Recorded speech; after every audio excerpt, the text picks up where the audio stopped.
Walang kwenta. Dati kang basurang katulong. Hanggang ngayon, alipin ka pa rin? Sigaw sa liham na natanggap ni Serena. Hindi ito imbitasyon kundi insulto.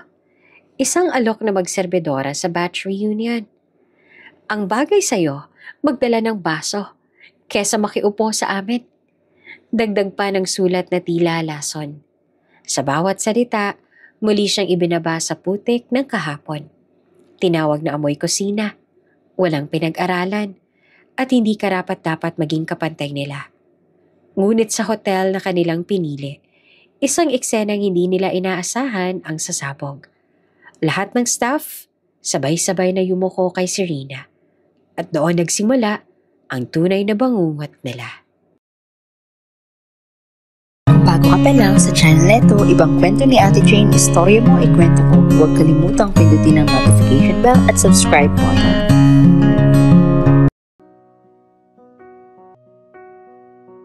Sa isang simpleng apartment sa Maynila, umaga pa lamang ay abala na si Serena. Nakasalampak siya sa mesa. May kasamang tasa ng kape at ilang papel na nakakalat na mga kontratang dapat niyang lagdaan para sa hotel chain na matagal niya nang pinaghirapan. Sa unang tingin, isa siyang babaeng maayos, desente at may kumpiyansa sa sarili. Ngunit sa loob-loob niya, may mga sugat pa ring nananatili. Mga sugat ng nakaraan na hindi basta nawawala. Habang inaayos niya ang mga papel, may kumatok sa pinto. "Delivery po!" Sigaw ng lalaki mula sa labas. Binuksan ni Serena ang pinto at tinanggap ang sobre. Wala siyang inaasahan kaya't nagtaka siya. Malinis ang sobre. May gintong gilid at nakatatakang salitang Batch 2008 Reunion. Sa unang tingin ay parang imbitasyon. Ngunit nang buksan niya, mabilis na bumigat ang kanyang dibdib. Nakasulat sa malinis ngunit mapanuyang sulat kamay. "Kailangan namin ng dagdag na serbedora sa reunion. Baka naman available ka. Total, sanay ka namang maglingkod. Madel." Nanlaki ang mga mata ni Serena. Si Madel, ang dating reyna ng klase. Walang ibang alam kundi magpabida at mangape. At ngayong nasa edad na silang lahat, hindi pa rin ito nagbago. Naghahanap pa rin ng laruan. At siya pa rin ang napiling gawing katatawanan. Nanginginig ang kanyang kamay habang binabasa ang liham. Bawat titik, bawat salita, tila ba muling humihiwa sa kanyang nakaraan. Bumalik ang mga alaala, ang pagtutulungan ng mga kaklase noon, ang walang tigil na tawanan sa tuwing tinatawag siyang katulong. Naalala niyo pa ang mga panahong pinagtatawanan siya dahil sa uniform na dala-dala pa niya mula sa bahay ng amo. Ang mga baong tinapay na halos hindi sapat at ang amoy ng sabon at suka na lagi nilang iniuugnay sa kanya. Napahawak siya sa kanyang dibdib, huminga ng malalim. Ngunit imbes na umiyak, unti-unting gumuhit ang isang malamig na ngiti sa kanyang labi. Hindi nila alam. Bulong niya sa sarili. Kinuha niya ang cellphone at tinawagan ang isa niyang matagal ng kaibigan sa negosyo, si Gani. Oo, siya rin ang kababatang minsang naging tagapagtanggol niya sa eskwelahan. "Serena, bakit may problema ba?" Agad na tanong ni Gani nang sagutin ang tawag. Tahimik muna si Serena bago nagsalita. "Naalala mo ba yung batch reunion? Nakatanggap ako ng imbitasyon." "Imbitasyon? Eh di maganda yon. Pagkakataon mo na para ipakita kung ano ka na ngayon." Umiling si Serena kahit hindi siya nakikita. "Hindi imbitasyon, Gani. Alok na trabaho. Gusto nila ako gawing serbedora." Biglang natahimik si Gani sa kabilang linya. Ramdam niyang bigat ng bawat salita ni Serena. Walang hiya sila. Singhal nito. "Kung ako sa'yo, huwag ka nang pumunta. Hindi mo kailangang patunayan ang sarili mo sa kanila." Ngunit muling ngumiti si Serena. Malamig, puno ng hinanakit na matagal nang kinikimkim. "Gusto ko silang makita, Gani. Gusto ko makita ang itsura nila. Kapag nalaman nilang hindi na ako ang dating alipin." Nagpaalam siya kay Gani at ibinaba ang tawag. Muling tinitigan ang sulat. Sa halip na magpuyo sa galit, nakaramdam siya ng kakaibang determinasyon. Para bang ito na ang araw na matagal niyang hinintay. Ang sandaling makikita nilang lahat ang pagbabalik niya. Hindi bilang alipin, kundi bilang tampulan ng biro. kundi bilang Serena na nagtagumpay. Habang nakaupo pa rin siya sa mesa, pumikit siya sandali. Naaalala niya ang mga araw noong bata pa siya. Ang paghahatid ng labada sa bahay ng mga kaklase mismo. Ang pagsalo sa mga mapanuyang biro na bagay sa kanyang walis tambo. Ngunit sa bawat sakit ng kahapon, natutunan niyang tumayo. Lumaban at magpursige. Hindi naging madali, ngunit dumating ang araw na siya na ang pinagmamalaki ng mga amo. Hanggang sa siya na rin ang inihalal na tagapagmana ng negosyong kanilang itinaguyod. Ngayon, hawak niya na ang lahat ng iyon. Ngunit hindi pa rin sapat para burahin ng sakit ng nakaraan. Kaya't ito na ang pagkakataon para isara ang sugat. Tumayo si Serena. Itinupi ang liham at inilagay sa isang kahong puno ng mga alaala. Mga luma at mapanakit na sulat mula sa high school. Ngunit sa ibabaw ng kahon, iniligay niya ang isang makintab na business card na may pangalan niyang naka-emboss. Serena de la Paz, owner and CEO of La Regalia Hotels. Pinagmasdan niya iyon ng matagal bago muling umiti. Magkikita tayong muli, Madel. Mahinahong sambit niya. At sa oras na yon, hindi na ako ang alipin ninyo, kundi ang reyna ng lugar na pinili niyong pagtawanan ako. Sa labas ng kanyang bintana, unti-unting lumulubog ang araw at parang kasabay nito'y tumitindi ang kanyang loob. Ang liham na puno ng pang-iinsulto sa halip na magpabagsak sa kanya ay nagsilbing apoy na muling nagpaalab ng kanyang determinasyon.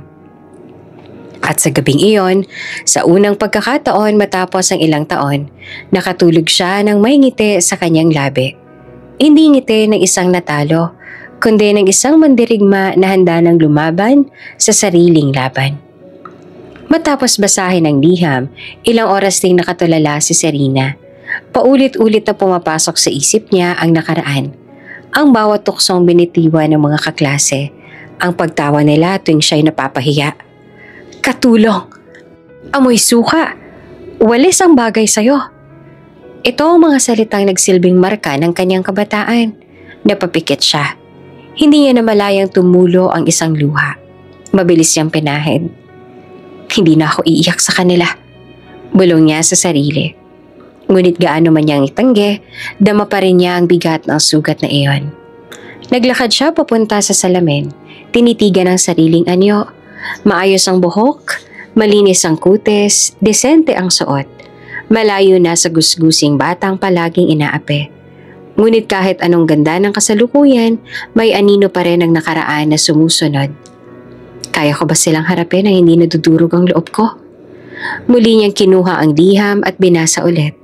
Ang mga salita ay tila apoy na lumalamon sa kanya. Ngunit sa halip na pumatay, parang ito ay nagbigay ng kakaibang lakas. Kung hindi ko haharapin ito ngayon, kailan pa? Habang nakaupo sa kama, bumalik sa kanyang alaala si Gani. Noon pa man, siya lang ang kaklase na lumalaban para sa kanya. Naalala niya ang isang eksenang malinaw pa sa kanyang isip. High school, huling taon nila. Pinagtatawanan siya ng grupo ni Madel dahil may mancha ang uniform niya. Hawak-hawak ni Madel ang kanyang lumang bag. Ipinagpasa-pasa sa iba. Kadiri, ang dumi ng gamit mo. Parang galing sa basurahan. Sigaw pa ng isa. Nakatayo lamang si Serena, halos maiyak. Ngunit biglang dumating si Gani. Inagawang bag at hinarap ang mga ito. Kung siya madumi, ibig sabihin, lahat tayo marumi rin. Dahil wala ni isa sa inyo ang kasing linis ng puso niya. Tumahimik ang lahat. At iyon ang unang beses na naramdaman ni Serena na may kakampi siya. Napangiti si Serena habang naaalala iyon. Kung nandito si Gani, siguro sasabihin niyang harapin mo sila. Hindi ka na yung dating umiiyak sa gilid. Ngunit kasabay ng ngiting iyon ay dumating din ang pag-aalinlangan. Kung pupunta siya, baka lumabas ang mga lihim na matagal niya nang tinatago. Hindi pa handa ang lahat na malaman kung sino siya ngayon. Lalo na't ayaw niyang isipin na may mga kaklase na ipinagyayabang niya ang kanyang estado. Naglakad siya papunta sa veranda ng kanyang apartment. Tinitigan ang syudad. Ilaw ng mga gusali, ingay ng kalsada. Lahat ng ito ay patunay ng mundong kanyang kinatatayuan ngayon. Pero sa ilalim ng lahat ng yon, isa pa rin siyang si Rena na minsang tinawag na katulong. Tumunog ang cellphone niya. Mensahe mula kay Gani. Nabasa ko ulit ang tungkol sa reunion. Kung pupunta ka, kasama mo ako. Hindi kita iiwan. Napaluha siya ng bahagya. Si Gani talaga kahit kailan, hindi nagbabago. Ngunit hindi pa rin nawala ang tanong sa kanyang isip. Dapat pa talaga akong pumunta? Umupo siyang muli, humigop ng kape at simulang timbangin ang sitwasyon. Kung pupunta siya bilang serbidora, lalo lang siyang pagtatawanan. Kung hindi siya pupunta, sasabihin nilang natatakot siya at hanggang ngayon, alipin pa rin ang kahapon. Ngunit kung haharap siya, hindi bilang alipin kundi bilang taong nagtagumpay, doon niya mapapatunayan na hindi na siya gaya ng dati. Huminga siya ng malalim, pinikit ang mga mata. Hindi na ako takot. Tama ng ilang taon na pananahimik. Panahon na para ipakita kung sino ako. Dahan-dahan niyang itinupi ang liham at inilagay sa drawer. Sa tabi nito nakapatong ang isang mamahaling kwintas na bigay sa kanya ng dating among nagpatunay ng kanyang kakayahan. Iniligay niya iyon sa kanyang leeg para bang paalala na siya'y may pinagmulan at higit sa lahat may halaga. Tumayo siya at humarap muli sa salamin. Ngayon hindi na siya nagdududa.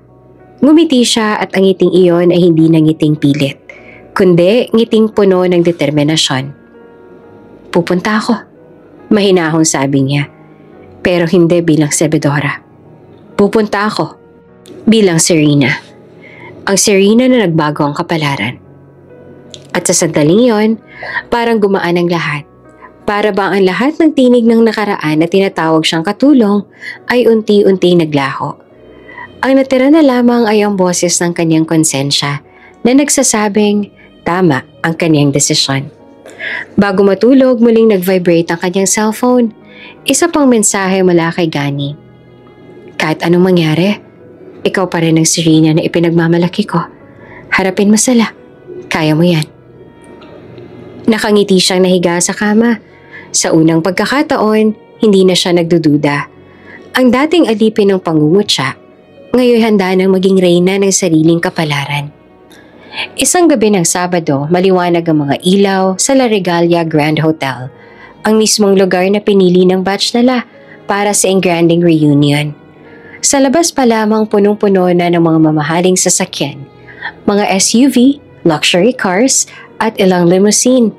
Ang bawat dating kaklase ni Serena ay nakabihis ng kanilang pinakamagarang gown at barong, sabik na magpabida sa isa't isa.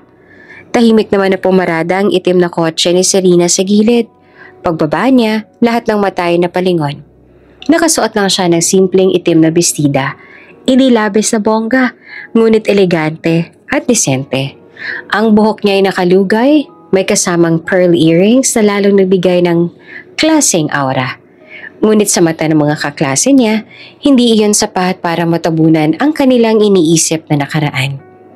Si Serena ba yun? Bulong ng isa. Ay, Diyos ko, pumunta talaga siya. Hagikik ng isa pa. Nako, sigurado ako pakanato ni Madel. Tingnan mo, may dalang surprise. Pumasok si Serena sa lobby ng hotel. Doon siya sinalubong ng mga pamilyar na mukha na ngayon ay puno na ng pang-uuyam. Tumawa si Madel, ang reyna pa rin ng barkada, at lumapit na may bitbit na puting uniform na pang-serbidora. Oh, eto. Inabot nito ang damit na tila babasura lang. Baka nakalimutan mong hindi ka bisita dito. Isa kang katulong.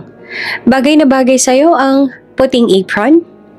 Nagpalakpakan ng ilan. Sumigaw pa ng, "Go, Serena! Suot mo na yan!" Halatang sabik silang muling ipahiya siya.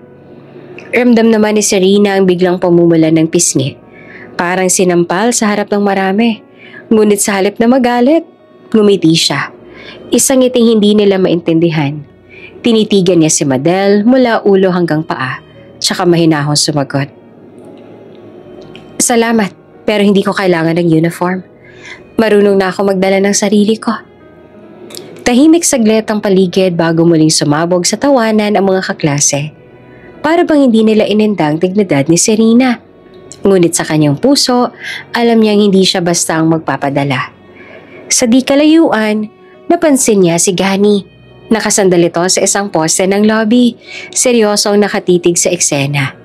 Nakikita niyang pamumuo ng galit sa mukha nito, para bang handang sumugod kay Madel at saklolohan siya. Ngunit isang tingin lang mula kay Serena, mahina ngunit may bigat, ay sapat na para pigilan siya. Hindi ngayon, Gani. May sarili akong laban. Bulong niya sa kanyang isip. Lumapit ang isa pang kaklase, si Rufy. Sabay sabing, Serena, nagbago ka na nga. Pero kahit anong bihis, katulong pa rin ang tingin namin sa'yo. Tumawa ito, sabay kindat sa iba. Ngunit imbes na lumaban ng salita, dahan-dahan lang na naglakad si Serena papasok. Hindi man lang pinapansin ang insulto. Ang bawat tipak niya sa marmol na sahig ng hotel ay tila ba paalala. Ito ang mundo na kanya na ngayon. Ngunit hindi pa sila handa para sa katotohanan iyon. Habang papasok siya sa grand ballroom, sunod-sunod ang bulungan. Ang kapal naman ng mukha niya. Bakit pa ba siya pumunta? Sigurado ako tatapusin siya ni Madal ngayong gabi. Pagpasok sa ballroom, kumalat ang usapan. Ang chandeliers ay kumikislap. Ang mga lamesa ay puno ng mamahaling pagkain at lahat ay tila nasa isang eksklusibong pagtitipon ng mga sosyal. Ngunit sa gitna ng lahat ng iyon, si Serena ang naging sentro ng atensyon. Hindi dahil sa kanyang ganda, kundi dahil sa kanilang pagnanais na muling ipahiya siya. Muling lumapit si Madel, inilagay ang uniform sa mesa at bumulong ng marahas. Wala kang karapatan dito, Serena. Huwag mong kalimutan kung sino ka. Ngumiti si Serena, tinitigan siya sa mata. At huwag mong kalimutan, Madel, hindi mo na ako kilala ngayon. Sandaling natahimik si Madel, bago muling nagtawanan kasamang iba. Ngunit sa kanyang puso, naramdaman ni Serena na nagsimula ng mabasag ang kumpiyansa ng mga ito. Sa isang sulok, naglakad si Gani papunta kay Serena. Kaya mo pa ba? Mahina nitong tanong. Ngumiti si Serena, kahit medyo nanginginig ang kamay. Kaya ko, Gani. Hindi ako pupunta dito para lang sumuko sa unang insulto. Hayaan mo sila. Tinitigan siya ni Gani. Kita sa mga mata nito ang paghanga at pag-aalala. Ngunit pinili niyang manahimik dahil alam niyang ito ang laban na dapat si Serena mismo ang humarap. Habang nagpapatuloy ang gabi, ramdam ni Serena ang bawat tingin, bawat bulungan, bawat tawanan na nakatuon sa kanya. Ngunit sa halip na yumuko, pinili niyang maglakad ng tuwid. Ang ulo'y taas at ang mga matay diretso sa kinabukasan. At doon niya napagtanto, ang tunay na laban ay hindi sa kanilang mga salita, kundi sa kanyang kakayahang manatiling matatag. Sa gabing iyon, nagsimula na ang unang round ng kanyang muling pagkikita sa mga kaklase. At kahit binugbog siya ng insulto, siya pa rin ang lumalabas na may dignidad. Maingay ang ballroom. Ang mga kaklase ay abala sa kwentuhan, tawanan at paminsan-minsang pasimpleng tingin kay Serena na para bang naghihintay kung kailan siya muling matitisod. Mula sa gitna ng lamesa, biglang tumayo si Rufy, ang dating kaklase na minsang naging kakampi ni Serena noong high school. Malapad ang ngiti nito, dala ang baso ng alak at may kumpiyansang parang bida sa gabi. Serena! Tawag niya sabay lakad papunta. Sandaling tumigil naman ang ilan sa pagkain para manood. Umiling si Serena ng mahina. Handa na sa kung anumang banat ang susunod. Ngumiti si Rufy, malambing sa una. Namiss kita. Sandaling natahimik ang paligid. May ilan pang kuno na para bang may lambing sa tono ni Rufy. Ngunit bigla itong umisi. Nag-iba ang timpla ng boses. Pero katulong ka pa rin pala hanggang ngayon? Bayaran ka lang, diba? Ganin ka lang naman noon. Parang sumabog ang tawanan sa mesa. May nagtapik pa kay Rufy sa balikat. Solid ka talaga, Rufy, sigaw ng isa. Classic Serena, katulong forever. Dagdag pa ng isa pang babae na sabay hagik-hik. Napasinghap si Serena. Ramdam niya ang bigat ng mga mata ng nakatingin, ang hagik-hik na pumapaloob sa ballroom. Parang lahat sila ay sabay-sabay na nagbato ng mga salitang matalim. Pinilit niyang manatiling matatag. Tumikim siya, nginitian si Rufy at mahinahong sumagot. Kung tingin mo hanggang ngayon ay alipin pa rin ako, siguro, ikaw ang hindi nagbago. Nanatili ka pa rin sa kahapon. Tahimik ang sandali, ngunit sinundan agad ng malakas na tawanan. Nako, marunong nang sumagot si Serena. Sigawan ng mga kaklase. Doon hindi na nakatiis si Gani. Tumayo siya mula sa mesa at mabigat ang bawat hakbang habang lumalapit kay Rufy. Kita ang galit sa kanyang mga mata. Rufy, respeto naman oh. Singhal niya. Hindi mo alam ang pinagdaanan ni Serena para makarating siya rito. Nabigla ang lahat. Si Gani, tahimik kanina. Biglang naging leon na handang manlapa. Pumagitna siya sa pagitan ni Serena at Rufy. Tila handang suntukin nito anumang oras. Umirap si Rufy, pero halatang kinabahan. Uy, chill! Nagbibiro lang ako. Bakit? Ikaw bang bodyguard niya? Hindi ako bodyguard. Sagot ni Gani, mariin ang boses. Kaibigan ako, at hindi ko hahayaang ulitin niyo ang ginawa niyo noon. Nagsimula ng magbulungan ng mga kaklase. Grabe si Gani, kumakampi talaga kay Serena. May something ba sila? Baka naman, kaya todo depensa. Habang papalakas ang bulungan, biglang lumapit si Madel. Dala ang kanyang matamis, ngunit mapanlin lang ng ngiti. Hinawakan niya ang braso ni Gani. Pilit na binababa ito. Tama na, ani Madel na malumanay, pero may halong pang-uuyam. Kakaumpisa pa lang ng event, huwag niyo namang sirain agad. Ngumiti lang siya sa lahat ng bisita. Para bang siya ang tagapamayapa. Relax guys, it's just a reunion. Huwag masyadong seryosohin. Ngunit sa mga mata ni Serena, malinaw ang nakikita. Hindi ito simpleng biro lamang. Alam niyang bawat salitang binibitiwan ng mga kaklase ay may intensyong muling basagin ang kanyang dignidad. Pinisil ni Gani ang balikat ni Serena ng pabulong. Kung ayaw mo, aalis na tayo. Hindi mo kailangan tiisin to. Umiling si Serena. Tinitigan niya ang paligid. Ang mga kaklase na nagbubulungan na tumatawa. Sa puso niya, alam niya hindi siya dapat tumakbo. Ito ang laban na pinili niya. Kaya ko to, Gani. Mahinahong sagot niya. Hayaan mo sila. Napatitig si Rufy kay Serena. Sa likod ng kanyang pagngisi, parang may kakaiba. Hindi ito ang tipikal na pang-uuyam lang. Tila may tinatagong lihim sa mga mata niya. Para bang ang bawat insulto ay hindi lang para ipahiya siya, kundi para takpan ng isang bagay na siya lamang ang nakakaalam. Napansin niyo ni Serena. Ano kayong pinagtatakpan niya? Tanong niya sa sarili. Ngumiti siya, kahit ramdam ang kirot sa dibdib. Rufy, mahinang sambit niya. Salamat sa pagbati mo. Sana, sa susunod, totoo na. Tumahimik ang mesa. Hindi na muling sumagot si Rufy. Ngumisi lang ng pilit at bumalik sa kanyang upuan. Ngunit sa likod ng kanyang pag-upo, ramdam ni Serena na may mas malalim pa itong dahilan kung bakit siya biglang nagpakita ng ganoong anyo. Ang mga kaklase nagpatuloy sa tawanan at pag-iinuman. Ngunit sa puso ni Serena, alam niyang mas lalo lang umuusok ang apoy ng pandalait. At sa apoy na iyon, unti-unting lumilitaw ang mga lihim na maaaring sumabog anumang oras. Habang patuloy ang tawanan sa loob ng ballroom, muling naging sentro ng usapan si Serena.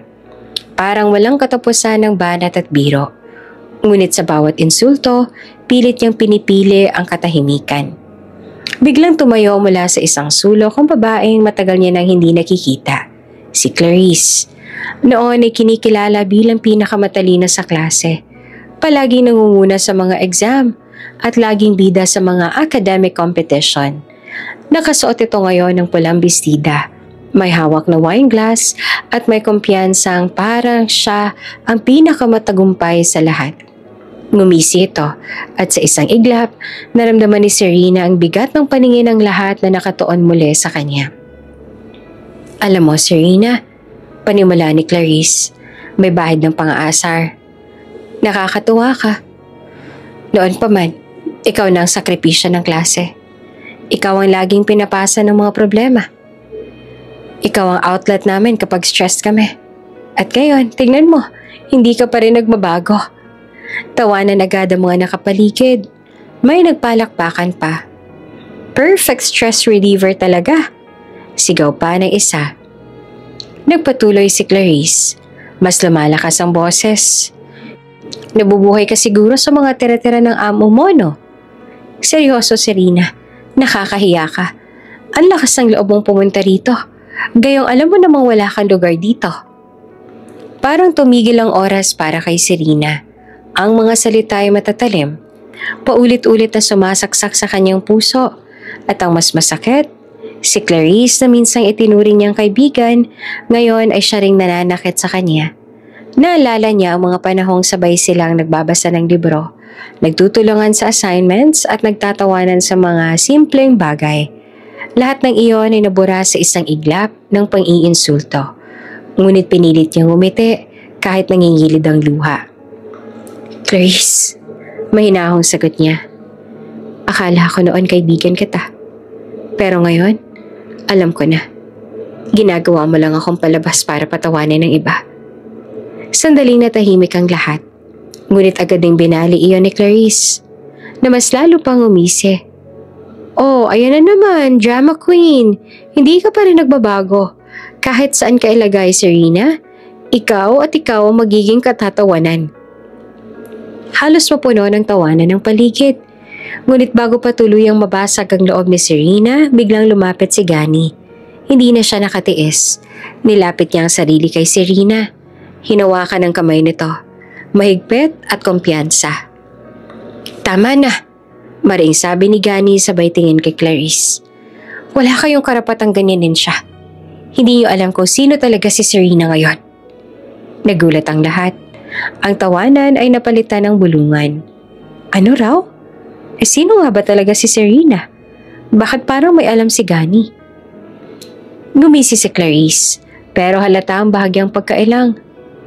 At sino naman siya, Gani? Ha? Isa lang siyang dati nating katulong. Ngunit sa pagkakataong ito, hindi natahimik si Serena. Dahan-dahan niyang hinigpitan ang hawak kay Gani. Humakbang palapit kay Clarice at diretsong tumitig sa kanyang mga mata. Kung tingin mo hanggang ngayon ay alipin pa rin ako, aniya na malamig ang tono. Ikaw ang tunay na bihag. Bihag ka ng inggit, ng pangmamaliit, at ng kahapon na hindi mo matanggap. Tahimik ang buong ballroom, walang tumawa, walang nagbiro. Para bang ang bawat salita ni Serena ay tumama hindi lamang kay Clarice, kundi sa lahat ng naroroon. Sandaling napatigil si Clarice, hindi siya makasagot. Kita sa kanyang mga mata ang pagkabahala. Ngunit mabilis din niyang tinakpan ng pilit ng ngiti. Wow! Look at you! Marunong nang sumagot. Pero tandaan mo, Serena, hindi sapat ang salita para baguhin ang tingin namin sa'yo. Lumayo si Clarice. Iniwan ang mesa, ngunit ramdam ni Serena na may itinatagong sekreto ito. Sa likod ng kanyang matalas na pananalita, may bahid ng takot at iyon ang nakatawag pansin kay Serena.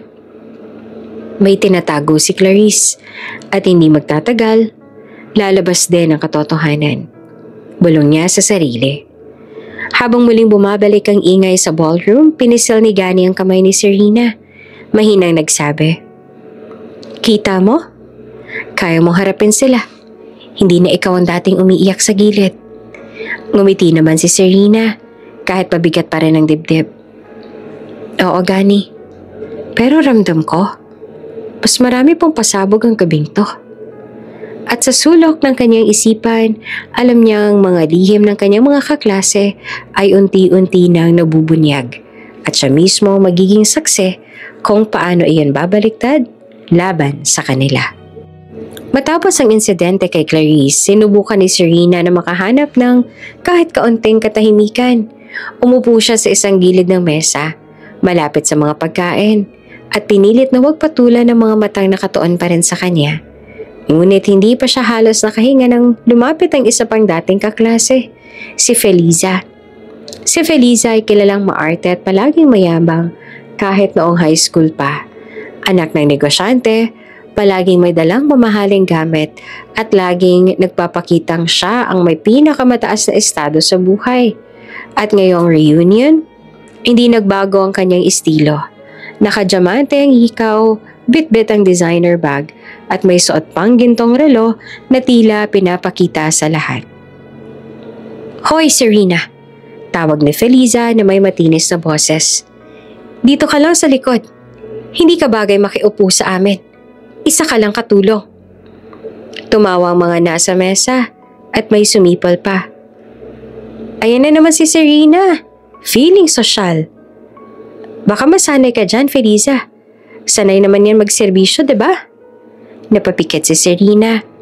Ramdam ang kirot ng mga salita. Ngunit imbes na magreklamo, pinili niyang manatiling kalmado. Dahan-dahan niyang tinitingnan ang paligid. Ang mga taong dati kinatatakutan niya, ngayon ay nagiging tila mga bata na nagbibiruan sa maling paraan. Habang nakaupo siya, napansin niya ang cellphone ni Feliza na nakapatong sa mesa. Bukas ito, at sa screen ay malinaw na nakita ang mga text messages mula sa isang pangalan na hindi asawa nito. "Kailan tayo magkikita ulit, mahal? Miss na kita. Huwag ka mag-alala. Hindi malalaman ni Feliza. Akong gagawa ng paraan." Alas mapangiti naman si Serena, ngunit agad niyang pinigilan ng sarili. Tumugpo ang kanilang mga mata ni Feliza. At doon, naramdaman nito na nakita ni Serena ang sekreto. Biglang nanigas ang mukha ni Feliza at halatang nabahala. Ngunit imbes na umatras, mas lalo pa itong nagalit. "Ano?" Singhal ni Feliza na halos pasigaw. "Huwag kang magpanggap na ka-level ka namin. Isa ka pa rin sa pinakamababang nilalang dito. At huwag kang magkukunwaring karapat-dapat kang makiupo sa mesa naming mga matagumpay." Muling nagtawanan ng ilan at may pumalakpak pa na parang nanonood lang ng palabas. Ngunit ramdam ng lahat ang kakaibang tensyon sa pagitan ni Serena at Feliza. Hindi ito basta biro lang. May tinatago si Feliza at natatakot siyang mabunyag. Saglit na nag-isip si Serena. Kung gusto ko, kaya ko nang ilabas ang sekreto niya dito mismo. Pero hindi pa ngayon. Hindi sa paraang sila ang magdidikta ng oras. Bago pa siya makapagsalita, lumapit si Gani. Kita sa kanyang mukha ang inis at galit. Hindi niya na matiis ang paulit-ulit na pang-aalipusta.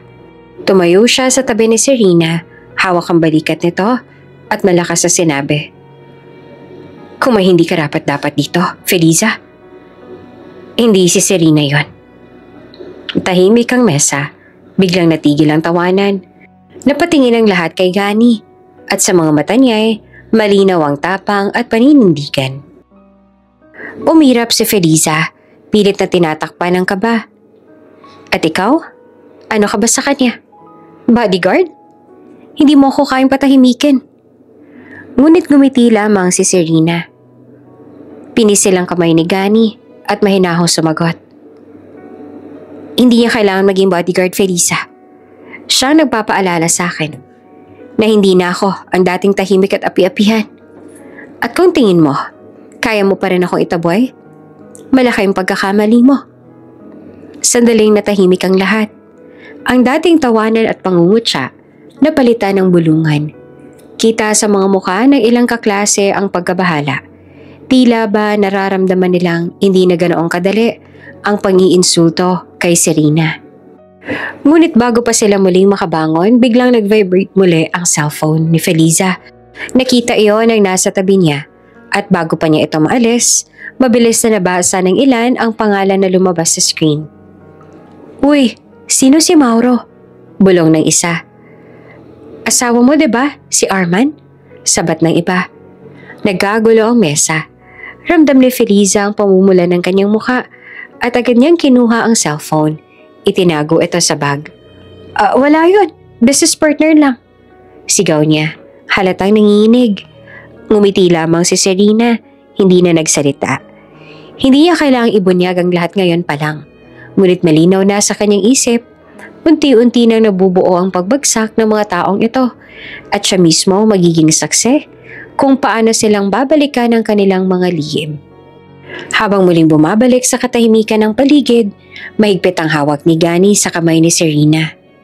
Pabulong niyang sinabi, "Tamang ginagawa mo. Hindi mo kailangan lumaban gamit ang pagsigaw. Ang dignidad mo na mismo pumapatay sa kanila." At sa mga mata ni Serena nakita niya ang determinasyon. Hindi pa ito ang wakas. Ito pa lang ang simula. Sa gitna ng ballroom matapos ang eksenang kasama si Feliza, unti-unting kumalma ang mga bisita. Ngunit hindi pa rin nawawala ang mga pasimpleng bulungan at pagtawa sa tuwing dumadaan si Serena. Parang lahat ay naghihintay na lang ng susunod na eksena kung saan niya muling ipapahiya. At dumating na nga ang pagkakataon.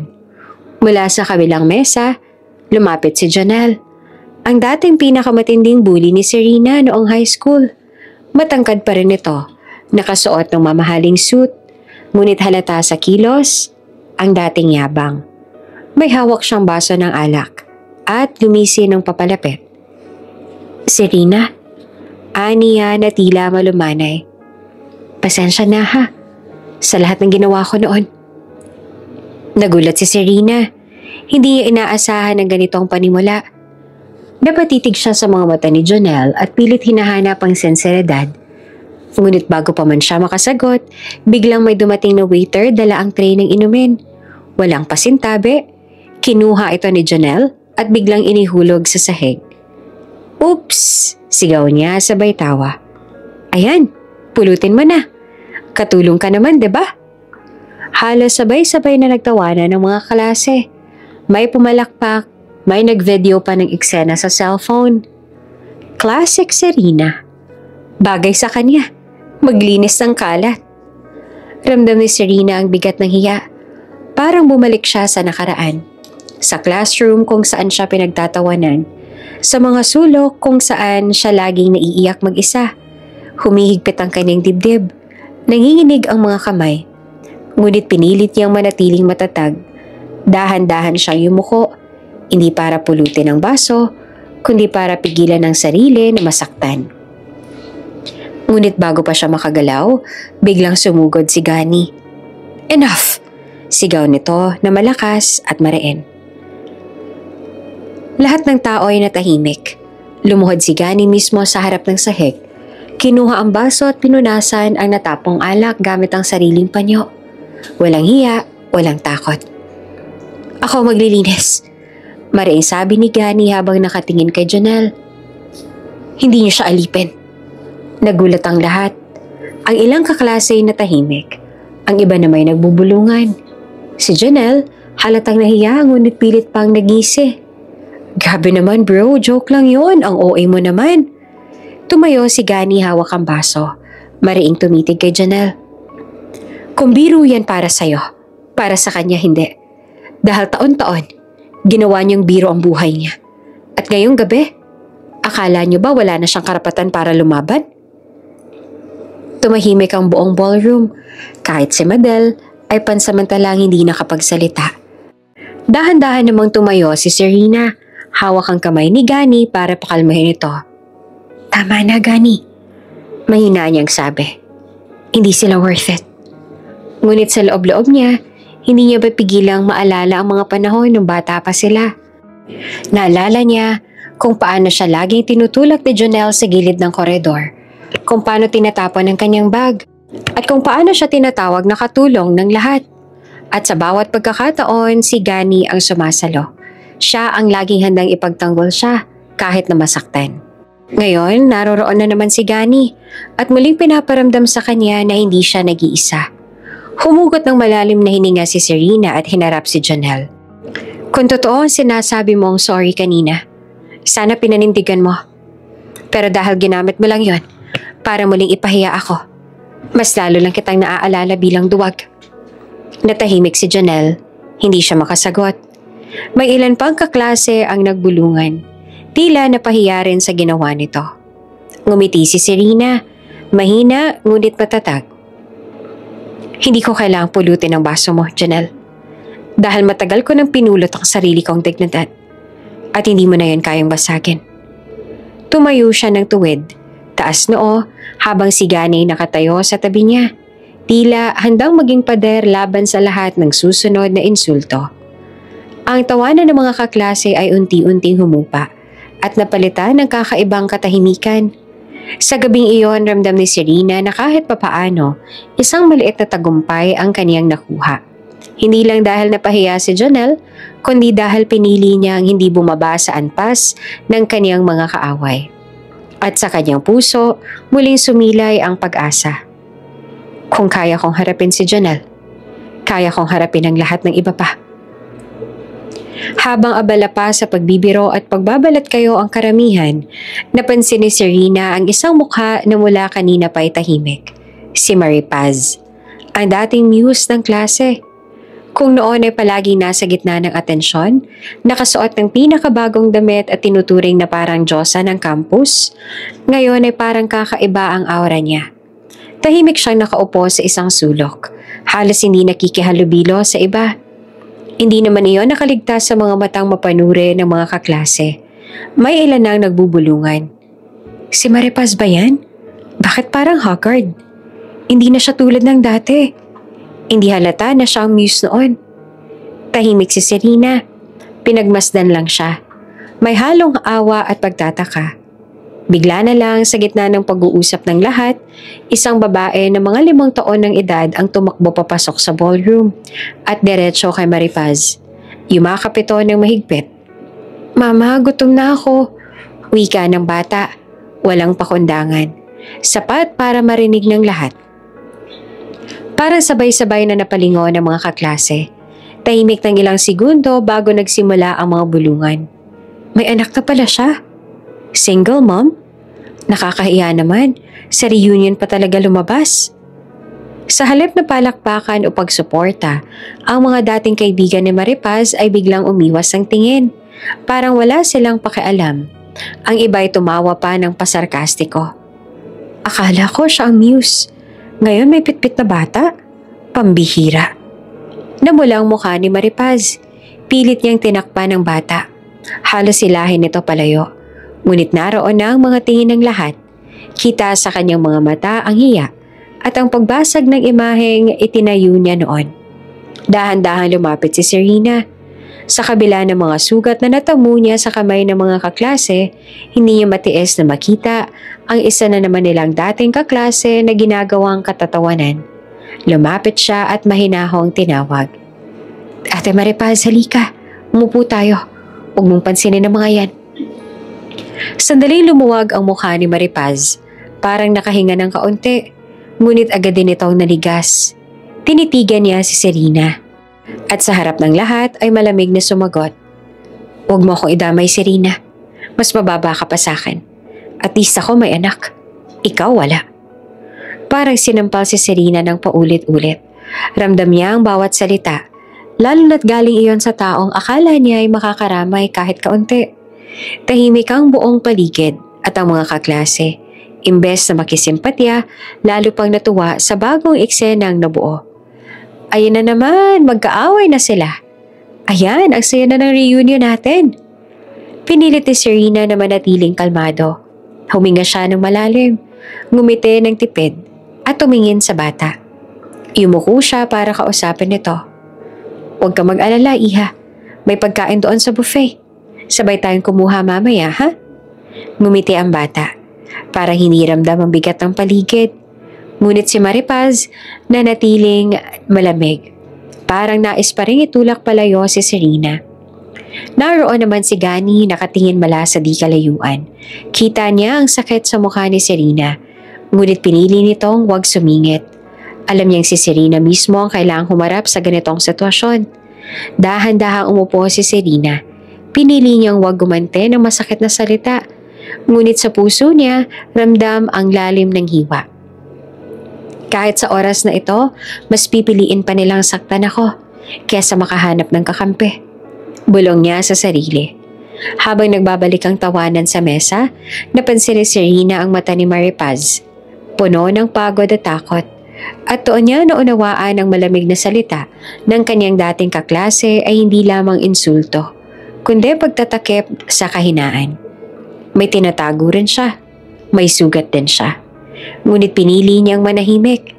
Hindi ito ang oras para ilantad ang lahat.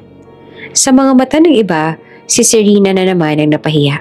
Ngunit sa sarili niya, mas pinili niyang huwag nang dagdagan ang bigat ni Maripaz. At sa gabing iyon, lalong lumalim ang kanyang paninindigan. Hindi siya bababa sa antas ng kanyang mga kaklase, gaano man nila siya insultuhin. Habang patuloy ang mga bulungan at palitan ng insulto sa paligid, napansin ni Serena ang isang lalaking nakaupo sa pinakamalapit na mesa sa entablado. Si Dr. Adrian, ang dating golden boy ng klase. Noong high school, siya ang laging bida. Matalino, gwapo. Palaging laman ng quiz bee at science fair. Lahat inaasahan na siya ang magiging pinaka-successful sa kanilang batch. At sa mga sumunod na taon, totoo nga, nabalitaan nilang naging doktor siya. At kung saang-saang bansa nakapagtrabaho. Kaya't ngayong reunion, halatang gusto niyang ipangalandakan ang lahat ng iyon. Alam niyo ba? Malakas na sabi ni Adrian para marinig ng lahat. Nakapunta na ako sa Paris, London, New York, Singapore, Tokyo. Habang isa-isang binabanggit ang mga bansa, nakataas pa ang kilay ng ilan. Pero ang karamihan nakikisabay at pumapalakpak. Kunwari humahanga. Wow, ang galing mo talaga, Doc! Sigaw ng isa. Ibang level ka na, Adrian! Dagdag pa ng iba. Ngunit si Serena tahimik lang. Pinagmamasdan siya. Hindi dahil naiinggit, kundi dahil ramdam niyang may kulang sa ngiti ni Adrian. Parang pilit, parang may tinatakpan. Napansin siya ni Adrian. Biglang kumislap ang mata nito at ngumisi ng mapanukso. Tumayo siya mula sa mesa. Lumapit kay Serena at may kasamang kumpiyansa na para bang siya lang ang bida sa silid. Serena, aniya sabay abot ng maliit na bagay. Isang keychain. Hugis can opener na may tatak ng Switzerland. Remembrance. Sigurado ako hindi ka pa nakakatapak abroad. At least may souvenir ka. Halos sabay-sabay na tumawa ang mga kaklase. May kumendat pa kay Adrian. Grabe, ang bait mo naman, Doc. May pasalubong ka pa kay Serena. Baka yan nga lang ang pinakamamahaling gamit na makukuha niya eh. Ramdam ni Serena ang pamumula ng kanyang pisngi. Hindi dahil sa hiya, kundi dahil sa inis na pilit niyang pinipigil. Pinagmasdan niya ang keychain. Simpleng bagay lamang, ngunit ginamit bilang insulto sa kanya. Habang hawak niya ito, narinig niya ang pabulong na usapan ng ilang kaklase sa likod. Hindi ba tinanggalan na siya ng lisensya? Oo, may kaso na daw siya sa ospital dati. Malpractice yata. Pero kita mo, nagpapanggap pa rin na successful. Nakakahiya. Napangiti si Serena. Mapait ngunit may halong awa. Iyan palang totoo. Kaya pilit niyang binabandera ang mga bansang napuntahan niya, hindi para magyabang ng tagumpay, kundi para takpan ang sariling pagbagsak. Bago pa siya makapagsalita, ramdam niya na ang kamay ni Gani na dahan-dahang humawak sa kanya. Ramdam niya ang init at lakas ng presensang iyon. Pabulong sinabi nito. Hindi ka dapat makipag-level sa mga huwad. Hayaan mo na sila. Hindi mo kailangang sagutin ng mga taong takot sa sariling anino. Napatingin si Serena kay Gani at sa sandaling iyon, parang nawala ang bigat ng insulto. Ngumiti siya ng tipid at marahang inilapag ang keychain sa mesa. Hindi siya nag-react, hindi siya nagalit. At iyon mismo ang mas nakasakit kay Adrian. Kita sa mukha ng doktor ang pagkailang.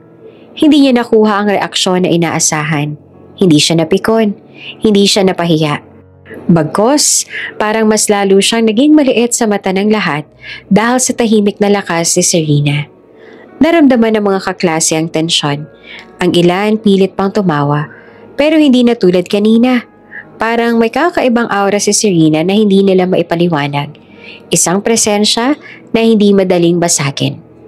Umupong muli si Adrian sa kanyang mesa, halatang naiirita. Samantala si Serena naman ay nagpatuloy lang sa pakikipag-usap kay Gani. Walang bakas ng hiya o panghihina. At sa kanyang puso, alam niya, Unti-unti nang bumabaligtad ang laban. Hindi niya kailangang sumigaw o magpaliwanag. Ang katahimikan niya at dignidad ang mismong sandata laban sa mga taong akalay kaya pa rin siyang aripinin. Matapos ang eksena kay Adrian, muling bumalik ang ingay at tawanan sa ballroom. Halos lahat ay patuloy na nagbibitaw ng mga banat kay Serena. Tila hindi pa rin nagsasawa sa paulit-ulit na pang-aapi. Ngunit sa kabila ng lahat, nanatiling tuwid ang kanyang likod at hindi niya pinapakita ang bigat na dinadala sa puso.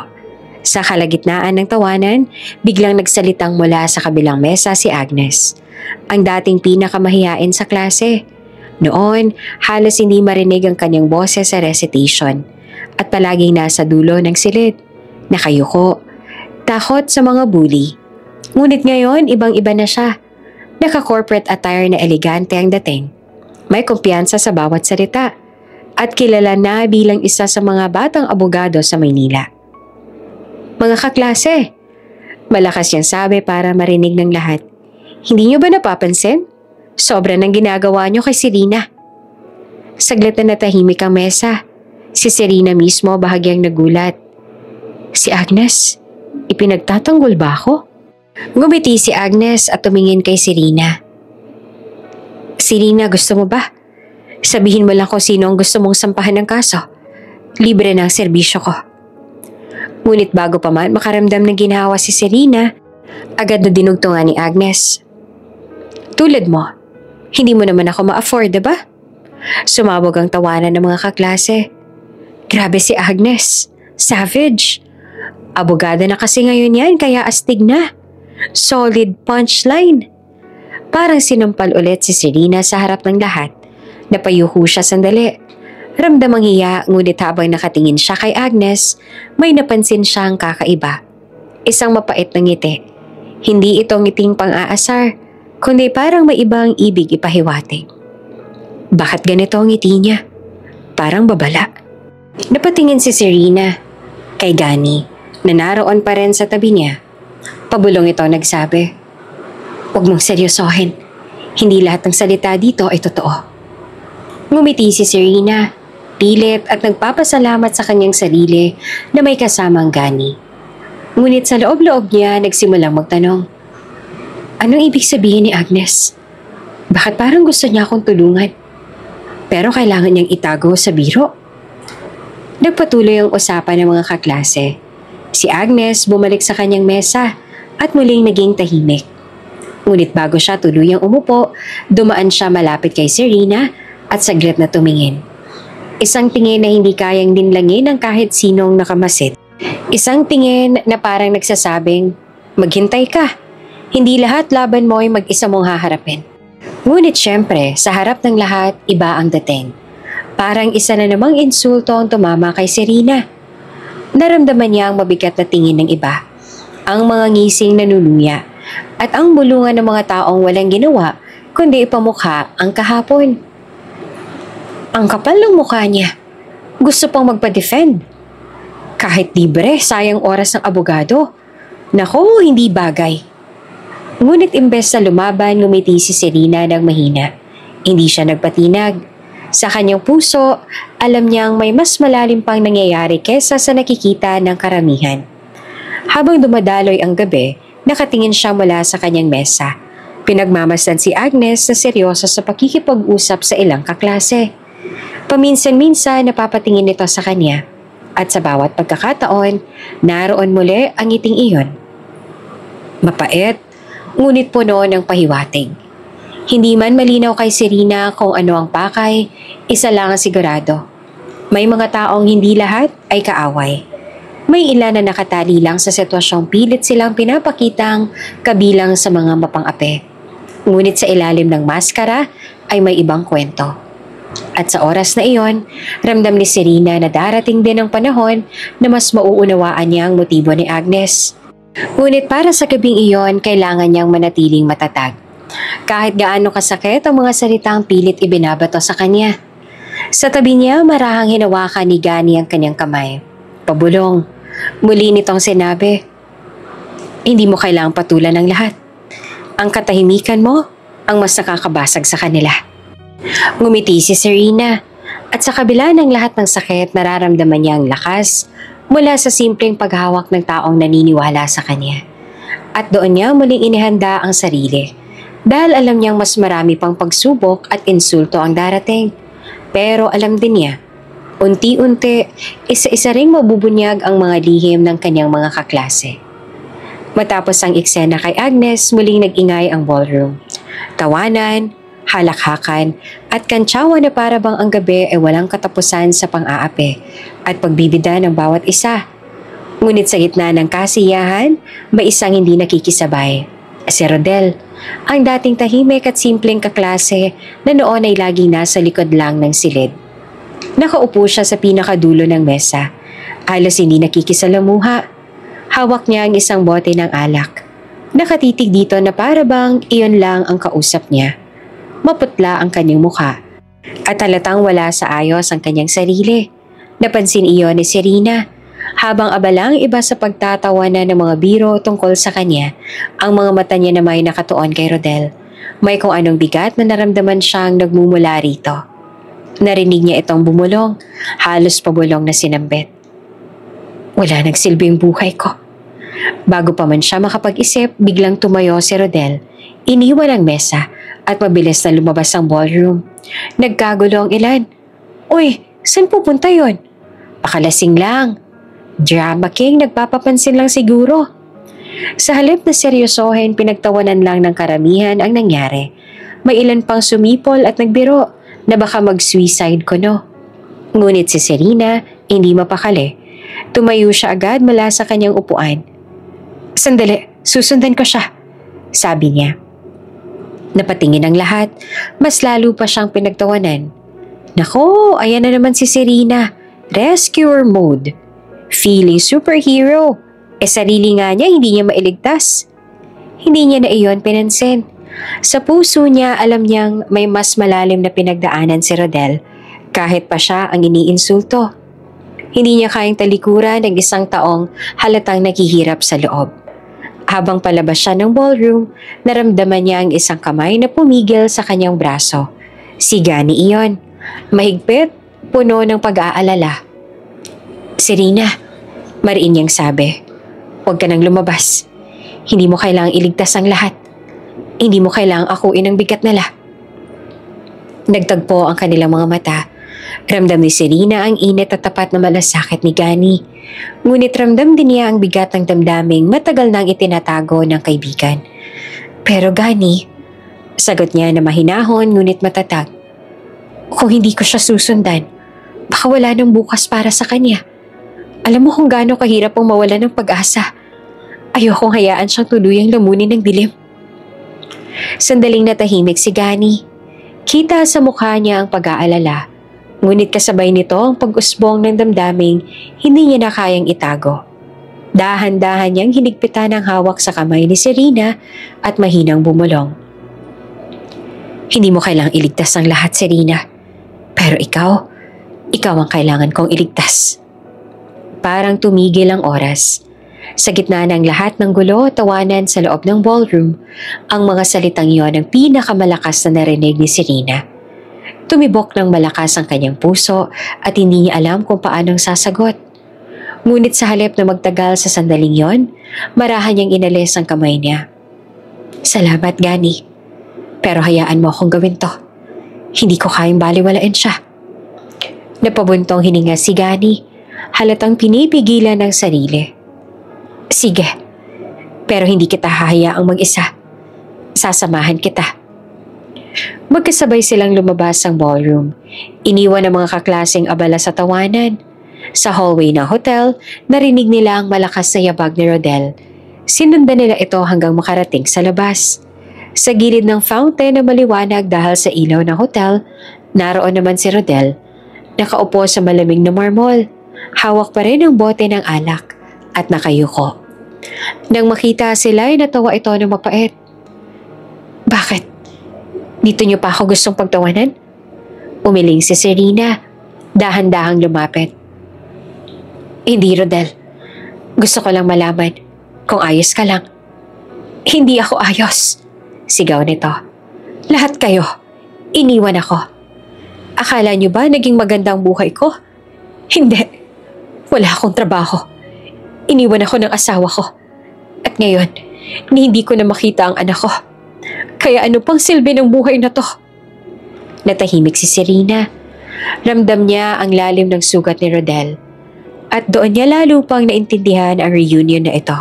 Hindi lang siya ang pinapahirapan, marami sa kanila. May kanya-kanyang dalang bigat na tinatakpan ng tawa at insulto. Rodel, mahinahong wika ni Serena. Naiintindihan ko ang sakit. Alam ko kung gaano kahirap mawala ng halaga sa paningin ng iba.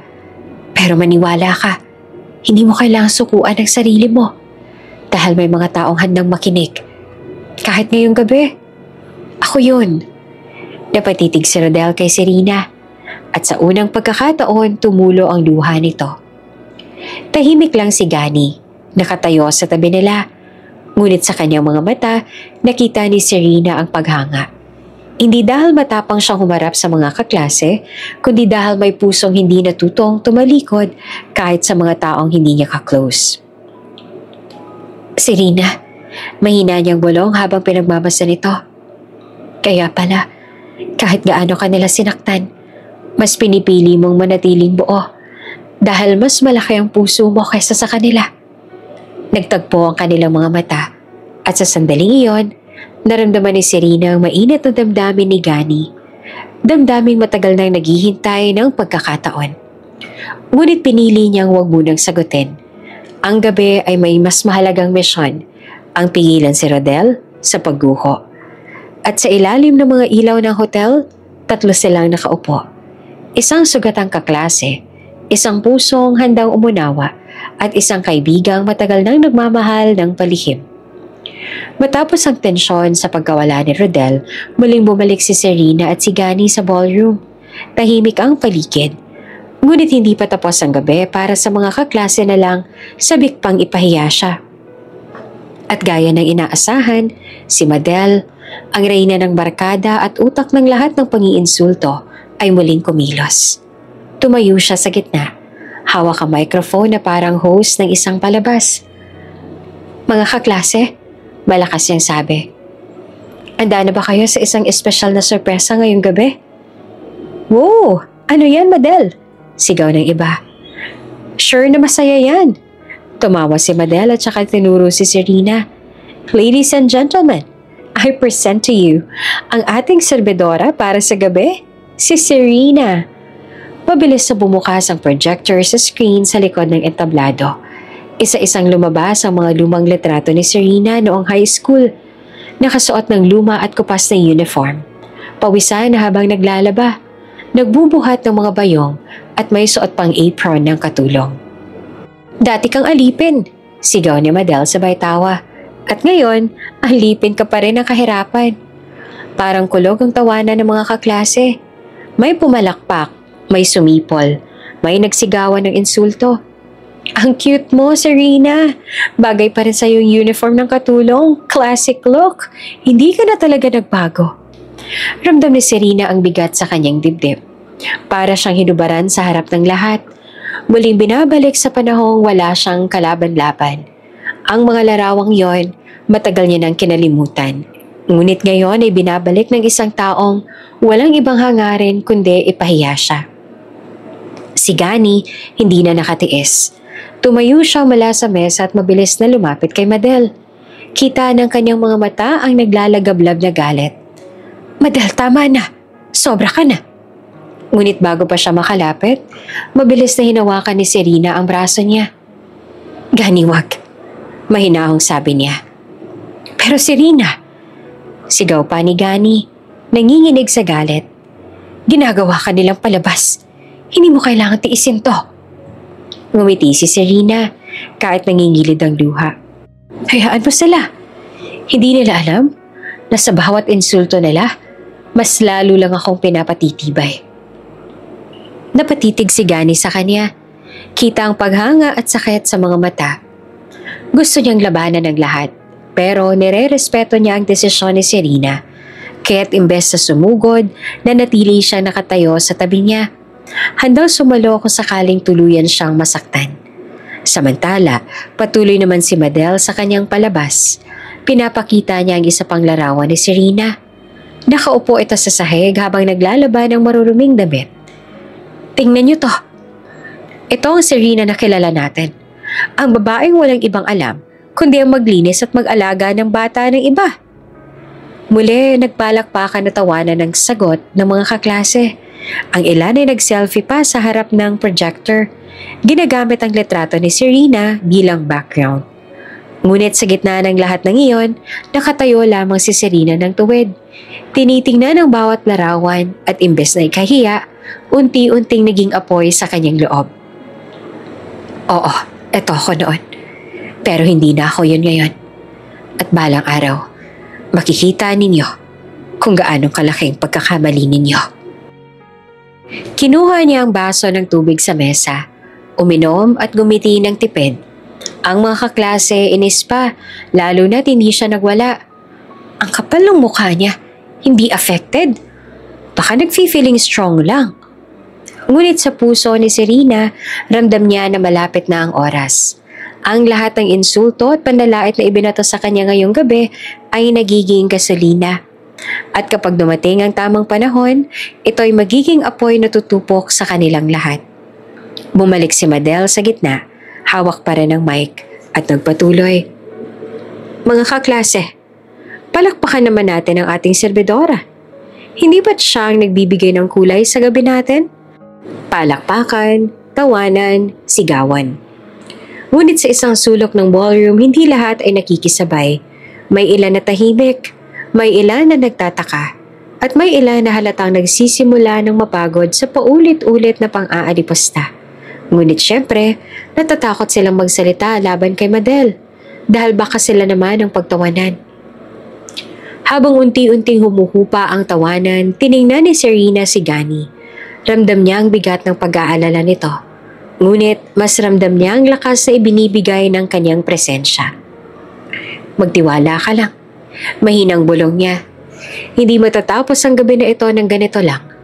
At sa kanyang mga mata, may ningning na nagsasabing handa na siya sa tunay na pagbabalik. Patuloy pa rin ang tawanan sa ballroom matapos ang malupit na slideshow ni Madel. Ang ilan hindi na makatiis sa kakatawa. Halos matumba sa mesa. May mga nagtutulungan pang maghagis ng biro. Serena, baka gusto mong kumuha ng order ko. Uy, waiter! Serena pala. Refill naman ng tubig dito. Halos magkasabay-sabay ang tawanan ng mga kaklase. At si Madel naman ay parang host na aliw sa palabas. Mas mababa ka pa nga sa mga waiter dito. Malakas sa sigaw ni Madel, sabay turo kay Serena. Nanginginig ang dibdib ni Serena, pero pinananatili niyang tuwid ang kanyang likod. Sa halip na sagutin si Madel, pinili niyang manahimik. Isang katahimikang nakakakaiba. At doon nangyari hindi inaasahan. Isa-isang biglang nagsitayo ang mga staff ng hotel. Mga waiter, receptionist, pati ang housekeeping staff na nakatambay sa gilid. Sabay-sabay silang yumuko ng malalim kay Serena. Parang may pinapakita silang paggalang na hindi maipaliwanag ng mga kaklase. Parang may dumadagundong nakatahimikan sa buong silid. Ang mga ilaw mula sa chandelier ay tila mas lumiwanag. At ang mga tawa ay biglang naputol. Lahat ng mga kaklase ay napatingin, halos hindi makapaniwala. Ano to? Bulong ng isa. Bakit sila yumuyuko kay Serena? Tanong ng iba. Si Serena nakatayo lamang sa gitna, bahagyang natigilan. Ramdam niya ang bigat ng eksenang iyon, ngunit pinilit niyang manatiling kalmado. Ang kanyang mga kamay nagmistulang sa lamin. Hindi siya nagsasalita. Pero malinaw ang mensaheng hawak niya, ang isang lihim na hindi nila alam. Ngunit syempre, hindi iyon tinanggap ng mga kaklase ng basta-basta. Sa halip na matahimik, muling bumangon ang kanilang pang-uuyam. Ano to? Mga tanga kayo, sigaw ni Madel. Bakit niya siya inuyukuan? Isa lang naman siyang katulong ng lahat. Tawanan pa muli, may pumalakpak pa. Pilit na binabalik ang kasiyahan na nawala saglit. Grabe, pati staff na paniwala niya. Baka binayaran lang. Drama effect? para lang may eksena. Ramdam ni Serena ang pamumula ng kanyang pisngi. Ang lahat ng mata ay nakatuon sa kanya. At imbes na makita ang respeto mula sa staff, insulto at tawanan ng ginante ng mga kaklase. Sandaling yumuko siya. Pinipigil ang bigat ng dibdib. Ngunit nang muling tumingin, tuwid ang kanyang likod at malamig ang kanyang mga mata. Sa loob-loob niya, bulong ng kanyang isipan. Maghintay lang kayo. Hindi niyo alam kung ano ang hawak kong sikreto. At hindi magtatagal. Kayo mismong luluhod sa harap ko. Si Gani mula sa gilid, halos sumabog na ang galit. Kitang-kita niya kung paanong sinisira ng mga kaklase ang pagkatao ni Serena sa halap ng lahat. Tumayo siya at halos lumapit muli kay Madel, ngunit pinigilan siya ni Serena gamit lang ang isang tingin. Hindi pa ngayon, Gani. Hindi pa ito ang oras. Nabalutan ng katahimikan ng buong ballroom. Hindi ito ordinaryong katahimikan, kundi isang mabigat at nakakapangilabot na sandali. Parang lahat ay naghihintay kung ano ang susunod na mangyayari. Si Madel, bagaman patuloy ang pagpapatawa, halatang naiilang na rin. Ramdam niyang may kakaiba sa eksenang iyon. Ngunit sa halip na umatras, mas lalo pa siyang nag-ingay. Oh, mga kaklase, huwag kayong maniwala sa palabas na to. Siya pa rin ang Serena na kilala natin, ang alipin ng lahat. Ngunit hindi na kasing lakas ang tawanan ng mga tao. Ang ilan napatingin kay Serena na may halong pagtataka at kaba. Samantala si Serena na natiling tahimik. Ang kanyang mga mata ay nakatuon lang sa projector screen na unti-unti nang namamatay. Tandaan ng pagtatapos ng slideshow, ngunit sa loob-loob niya, alam niya, hindi pa tapos ang lahat. Ito pa lang ang simula ng pagbabalik. At habang bumabalik ang ingay ng tawanan, pinanatili niya ang kanyang tikas. Sapagkat sa likod ng kanyang mga mata, hawak niya ang isang lihim na malapit nang sumabog. Mabigat pa rin ang hangin sa ballroom matapos ang eksenang yumuko ang lahat ng staff kay Serena. Pilit na binabalik ni Madel ang tawanan sa pamamagitan ng mga insulto. Ngunit ramdam ng marami na may kakaibang tensyon sa paligid. At saka dumating ang hindi inaasahan. Pumasok ang manager ng hotel. Maayos ang suot at may hawak na clipboard. Tumayo ito sa harap at malakas na sinabi, "Mga Ginoo at Ginang, nais ko lang ipaalam na bayad na po ang lahat ng in-order ninyo ngayong gabi. Wala na po kayong kailangang alalahanin." Parang may sumabog na granada sa gitna ng silid. "Ha? Bayad na?" Sigaw ng isa. "Paano nangyari yun?" Nagangat ng kilay si Madel. Halatang naguguluhan. Excuse me, manager. Anong ibig mong sabihin? Sino nagbayad?" Ngumiti lamang ang manager. "Pasensya na po pero confidential ang impormasyon. Pero sigurado po, bayad na ang lahat." Lalong lumakas ang ingay ng mga kaklase. May mga nasipagtaas ng kamay.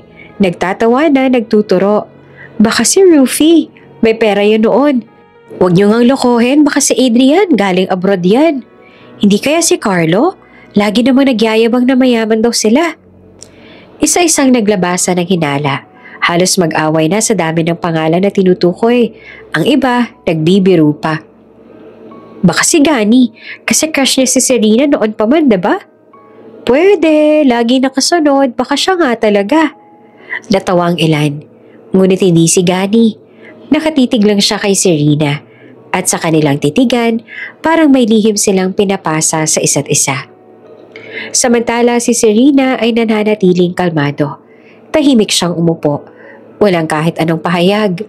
Ngunit sa loob niya, ramdam niyang mas lalo lang silang naintriga dahil sa kanyang katahimikan. Si Madel, hindi mapakali. Lumapit siya sa manager. "Imposible to. Sabihin mo sa akin kung sino. Wala namang may matinong dahilan para bayaran ang lahat ng ito." Ngunit matatag ang manager. "Pasensya na po ma'am pero confidential talaga. At kahit itanong niyo pa, hindi ko po pwedeng ilabas ang pangalan." "Confidential daw oh." Sigaw ng isa sabay tawa. Baka nga big time talaga. Pero sino? Sino sa atin ang mag-aabono ng ganitong kalaki? Dagdag pa ng isa. Habang nagkakagulo ang lahat, si Serena ay parahang humigop ng tubig. Tila ba hindi siya nadadala ng ingay. Parang alam niya na ang lahat ng sagot pero pinipiling hindi magsalita. "Hoy, Serena!" Sigaw ni Madel at halatang naiirita sa kanyang katahimikan. "Ikaw ang tanungin ko. Kilala mo ba kung sino ang nagbayad?" Napatingin ang lahat kay Serena. Parang biglang nagkaroon ng spotlight sa kanya. Ngunit imbes na sumagot, ngumiti lang siya ng marahan. Hindi galit, hindi rin pangaasar. Isang ngiti lang na lalong nagpainit sa ulo ng iba. "Ano ba yan, ang mamaang-maangan pa?" Bulalas ng isa. "Alam niyo siguro pero ayaw sabihin." Dagdag ng iba. "Kung ako tatanungin," sabat ni Adriana na nakangisi, "baka nga siya mismo ang nagbayad. Nagpakitang gilas. Kunwari mayaman." Tumawa ang karamihan pero may ilan na napaisip. Posible kaya? Imposible. Si Serena? Katulong nga lang yan dati. Ngunit hindi pa rin nagsalita si Serena. Tahimik lang siyang nakatingin kay Gani. At si Gani naman nakatingin sa kanya na para bang sinasabi, "Hayaan mo sila. Huwag kang magpapaapekto." Sa gitna ng lahat ng kaguluhan, naging palaisipan sa bawat isa kung sino ang misteryosong nag-abono. Ang ilan nainis, ang iba naman natuwa at parang nagkaroon ng bagong intriga. Ngunit isang bagay ang malinaw. Nagsisimula ng mabasag ang kontrol ni Madel. Ang tawanan ay napalitan ng hinala at spekulasyon. Ang sentro ng atensyon ay hindi na lang si Serena, kundi ang tanong na gumugulo sa lahat. Sino ang nagbayad ng gabing iyon? At si Serena nanatiling tahimik. Hawak-hawak ang lihim na alam niyang sa tamang oras ay magpapayanig sa lahat. Nagpatuloy pa rin ang ingay ng mga kaklase.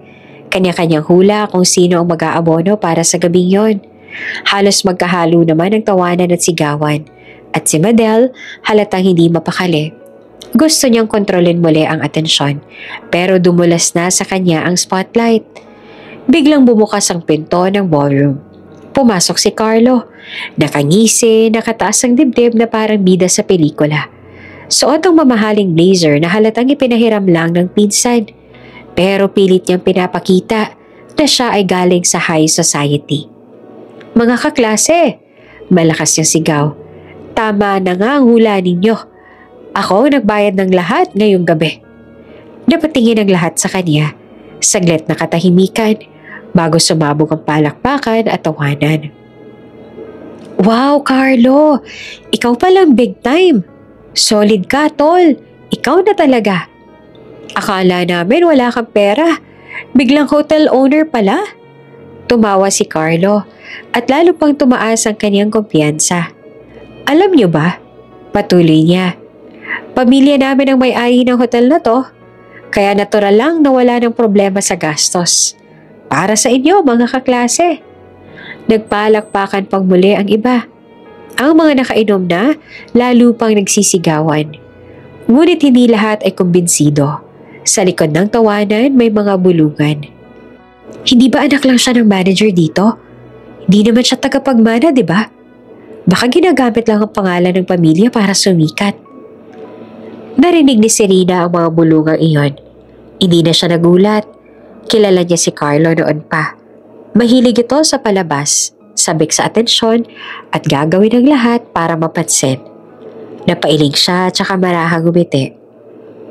Hindi ngiti ng panunuya, kundi isang taong alam na hindi magtatagal ang mga kasinungalingan. Hinawakan ni Gani ang kanyang kamay, mahigpit, parang gustong iparamdam na hindi siya nag-iisa. "Huwag ka mag-alala," mahinang bulong niya. "Lalabas din ang katotohanan." Dagdag po ang kanilang mga mata. At sa sandaling yon, ramdam ni Serena ang katiyakan. Oo, malapit na. Ang palabas ng mga huwad ay malapit nang matapos. Samantala, patuloy ang pagyayabang ni Carlo.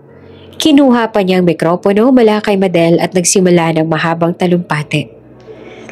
"Mga kaklase, huwag kayong magpasalamat. Ito ay maliit na bagay lang. Ang totoo, simula pa noon, nasa dugo na namin ang pagiging mayaman. Ang hotel na to, para lang naming bahay bakasyunan."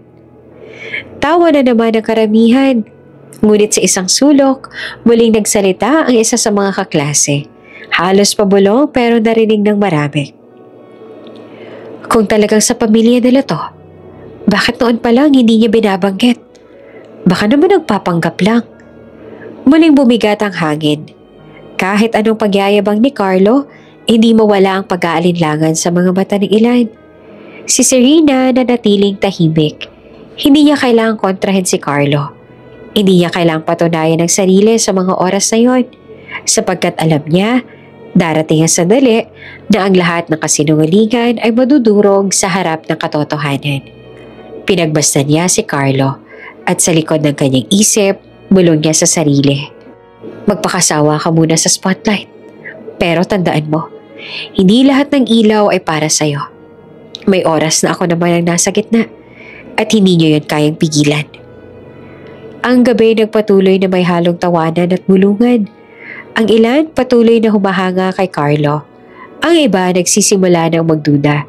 At si Serena nakaupo, kalmado, ngunit may apoy sa kanyang mga mata.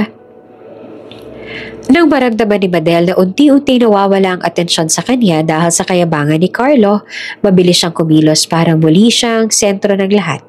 Tumayo siya, hawak ang wine glass, at nagsalita ng malakas. Kung talagang may kaya ka, Serena, aniya na puno ng pag-uuyam. Patunayan mo. Mag-order ka nga ng alak para sa lahat na nandito. Tingnan natin kung kaya mong makisabay sa amin. Tawa na sumunod. Ayan na. Let's see nga kung hanggang ngiti lang siya. Nako, sure ako. Hindi niya alam kahit isang brand ng mamahaling alak. Napatitig ang lahat kay Serena. Parang sabay-sabay sila nag-aabang kung paano siyang mapapahiya. Dahan-dahan na magtumayo si Serena. Ang kanyang tikas ay parang hindi matitinag at ang kanyang tinig ay kalmado ngunit malinaw. Kung iyon ang gusto ninyo. Huminga siya ng malalim tsaka walang kagatol-gatol na binanggit. Isang Chateau Margaux 2009, isang Domaine de la Romanie Conti, at isang Screaming Eagle Cabernet Sauvignon.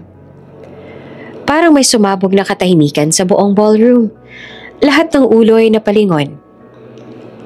Nakangangang nakatitig sa kanya. Ang ilan, napahawak pa sa ulo dahil hindi maulit ang narinig. Ano raw? Anong sabi niya? Naku, parang tongue twister. Nagulat si Madel. Ngunit mabilis siyang nakabawi.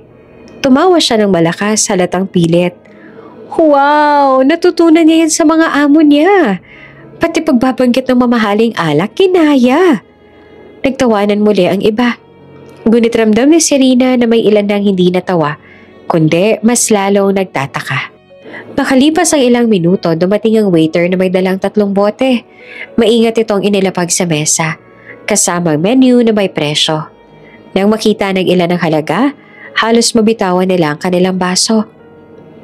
Milyon? Milyon ang bawat bote? Bulalas ang isa. Imposible to. Sino mong babayad nito? Natigilan naman si Madel. Hindi niya inaasahan na darating talaga ang mga bote ng alak. At lalong hindi niya inakalang ganoong kamahal ang mga ito. Pilit siyang tumawa, ngunit nanginginig ang kanyang boses. Baka naman peke yan. Hindi totoo yung presyo. Ngunit sinilip ng isa sa mga kaklase ang tatak at agad na kinilabutan. Hindi to peke, Madel. Ito ang totoong presyo. Alam ko to. Nakita ko ang isa sa wine auction dati. Milyon talaga ang bawat isa. Muling bumalot ang katahimikan. Ang mga mata ay sabay-sabay na napunta kay Serena. Ngunit siya, kalmado pa rin. Tahimik lang na umupo at marahang umiti. Hindi niya na kailangang magsalita. Ang simpleng pagkakasabi ng mga pangalan ng alak at ang pagdating ng mga bote ay sapat na upang basagin ang yabang na Madel. Si Madel ay namutla. Ramdam niyang bumabaliktad na ang eksena laban sa kanya. Pilit siyang naghanap ng paraan para makabawi. Ano naman kung alam niyang pangalan? Hindi naman ibig sabihin mayaman na siya. Baka nagkataon lang. Ngunit hindi na ganoon kaingay ang tawanan ng mga kaklase.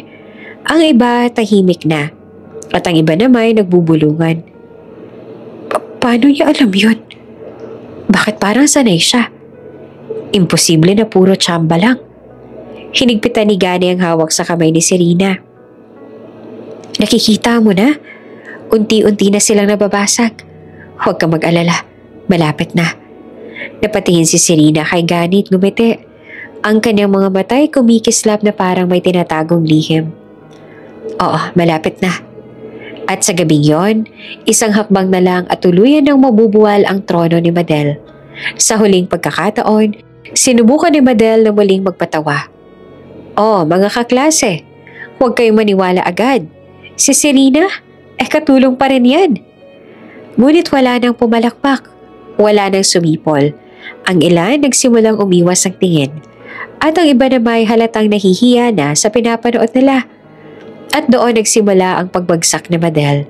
Dahan-dahan, ngunit tiyak. Samantala si Serena, tahimik lang na umupo sa kanyang mesa. Pinagmamasta ng lahat. Sa kanyang mga mata, may ningning ng tagumpay na unti-unti nang naglalantad ng katotohanan. Halos sabay-sabay na nagsigawan ng mga kaklase nang marinig nila ang presyo ng mga alak na in-order ni Serena. Ang ilan ay napatayo, ang iba'y napahawak sa ulo. Hindi namin kayang bayaran to, sigaw ng isa. Paano na yan? Milyon ang halaga ng bote. Dagdag pa ng iba. Nabaling ang lahat ng mata kay Serena, na tahimik lamang na nakaupo, kalmado at tila ba walang anong alalahanin. Marahang inilabas niya mula sa kanyang clutch ang isang itim na card, makinis, kumikintab at may logo ng isang kilalang international bank. Ako magbabayad. Malamig ngunit malinaw niyang sabi. Parang sabay-sabay na pumutok ang tawanan ng mga kaklase. Nako, peke yan. Credit card ng amo niya yan. Grabe, umaabot pa sa point na nagpapanggap ka pa, Serena. Serena, katulong ka lang, hindi ka uubra sa amin. Si Madel halos magwala sa tuwa. Mga kaklase, tingnan niyo, umaarte na siyang mayaman. Pero alam naman natin ang totoo. Isa pa rin siyang katulong. Ngunit bago pa makasagot si Serena ay muling bumukas ang pinto. Mabilis na pumasok ang manager ng hotel. Humahangos dala ang mga dokumento. Tumayo ito sa gitna at malakas na sinabi. Tumigil kayo. Huwag ninyong hamakin si Miss Serena de la Paz. Parang binuhusan ng malamig na tubig ang buong silid. Natahimik ang lahat. Nagpatuloy ang manager. Siya ang tunay na may-ari ng hotel na to. Napatigil si Madel at ang mga kaklase halos sabay-sabay na napahinga ng malalim. Ano sinabi mo? Utal ni Madel. Hindi pwede yan. Sigaw naman ni Carlo. Ngunit malinaw at matatag ang tinig ng manager. Totoo. Ang hotel na ito, kasama ang ilang branches abroad, ay nakapangalan kay Miss Serena de la Paz. Siya ang tagapagmana ng dating may-ari. At hindi siya katulong dito. Siya ang may-ari. Parang gumuho ang mundo ni Madel. Ang lahat ng plano niya para ipahiya si Serena ay biglang bumaliktad. Ang mga kaklase na kanina lamang ay nagtatawanan, ngayon natutulala. Hindi makapaniwala sa kanilang narinig. Habang lahat ay naguguluhan, lumapit si Gani kay Serena. Mahigpit niyang hinawakan ang kamay nito at sa harap ng lahat, nagsalita. Totoo ito. Alam ko ang buong kwento. Si Serena hindi lang basta katulong noon. Inilagaan niya ang among nagmay-ari ng hotel na to hanggang sa huling hininga. Sa lahat ng paninira, panlalait at pang-aapi, siya ay nanatiling tapat at marangal. At dahil doon, siya ang ginawang tagapagmana. Hindi siya alipin gaya ng iniisip ninyo, kundi isang reyna. Napatitig ang lahat kay Gani. Ang kanyang tinig ay puno ng damdamin, matatag at walang halong pangamba. Si Serena, bagaman sanay na itago ang kanyang emosyon, ay hindi naman napigilang maluha. Ramdam niya ang bigat ng mga salita ni Gani. Hindi lamang niya siya ipinagtanggol, ibinunyag nito ang katotohanan na matagal niya nang tinatago. Gani, mahina niyang sambit, nanginginig ang tinig. Ngunit bago pa siya makasagot, nagsimula ng magbulungan ng mga kaklase. Totoo kaya to? Paano nangyari? Paano naging kanyang hotel? Si Madel hindi pa rin makapaniwala. Hindi. Imposible. Isa lang siyang katulong. Hindi siya pwedeng maging may-ari. Ngunit mabilis na sumagot ang manager. Kung hindi kayo naniniwala, nandito ang mga dokumento. Lahat nakapangalan sa kanya. Si Miss Serena de la Paz ang may-ari ng kumpanyang to. Muling natahimik ang lahat. Ang mga mata nila ay nakatuon kay Serena. Ngayon, hindi na bilang alipin, kundi bilang isang taong matagal na nilang hinamak. Ngunit higit pa pala ang narating. Humigpit palalo ang hawak ni Gani sa kamay niya. Tama ng pananahimik mo, Serena. Wala ka nang dapat ikahiya. Ito na ang oras mo. Sa unang pagkakataon ngayong gabi ngumiti si Serena. Hindi ngiting pilit, kundi ngiting puno ng dignidad at tapang. Alam niya ang susunod na mangyayari ay tuluyang magbabago ng lahat. Matapos ang pag-amin ng manager at ng kumpirmasyon ni Gani, tila ba natigilan ng buong ballroom.